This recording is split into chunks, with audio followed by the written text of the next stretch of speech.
wasn't happy with how I felt. I felt really lethargic, I was tired all the time. I'd come home from work and I'd be asleep by about 8 o'clock and I had absolutely no energy. I'd got some challenges personally. My husband was very, very ill at the time and I was having to look after him as well as work full time. And it got to the point where I just had no energy to do all the things that I needed to do. So it was more how I felt and how it was impacting my ability to function throughout the day. And it was one of those things where I had to make the time to get fit to enable me to be able to do all the other things. I was probably a good size 14 when I started training, and I'm a comfortable size 10 now, so a big difference. It was the food that made a difference, and in those first few months I lost easily 1.5 stone. Really happy. I'm comfortable in my body. I'm pleased with the strength and the energy that I've got. And it has actually given me more confidence. Even though I didn't lack confidence to start off with, it's actually made me even more confident. And by that I mean I'm not afraid to tackle new things now. I've tried new interests, I'll travel, I'll do stuff at home. I just feel more confident and have more energy to do things that I wouldn't have tackled before. I've done a few of the taster sessions where a gym will encourage you to try out a PT. But this was the first time that I actually felt there was a difference with training with Low-I. It actually felt like there was more of a personal commitment to me as an individual and I wasn't just another person coming through the doors.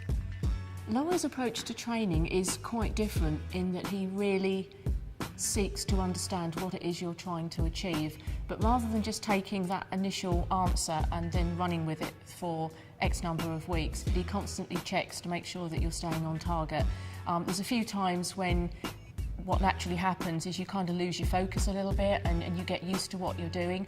But the good thing about Low-I is that he will stop you, he'll be quite firm, he'll be quite directive and he'll tell you where you're going wrong. And I think that's vital in a PT or any class situation. Otherwise you run the risk of doing things a little bit incorrectly or wrong, and actually you won't get the benefits. So he's a tough trainer to work for, but he's a very supportive one, and that's what gets the results. I'd seen people in the gym who were having training sessions and I couldn't really see what difference it was making to them, if I'm honest. The benefit for me at the time was someone who could show me what to do, because I really wasn't confident in the gym. I knew vaguely what the machines were for and the weights, but I didn't really know how to use them. But once you actually start working with somebody like Low-I, it's the little things that he teaches you that actually make the difference. It's back to that personal touch. The benefits to me in terms of the discipline, I think having a trainer makes you focus more, you're more attentive to what you're doing, your form, your technique, and you definitely work harder. And I think that's the real difference. You come away from the sessions knowing that you've worked and you feel the benefits. How I feel now, do you know what? If I hadn't started training when I did, I think I would not have been able to have coped as well with all of the things that happened in my life over the last 2 years. The support of having somebody like Low-I there to give you advice and to talk to keep you on track, the physical energy, the discipline that it gives you, it's given me strength mentally as well as physically. So if I hadn't started training when I did, I know that I would not have been able to cope with some of the other challenges I faced.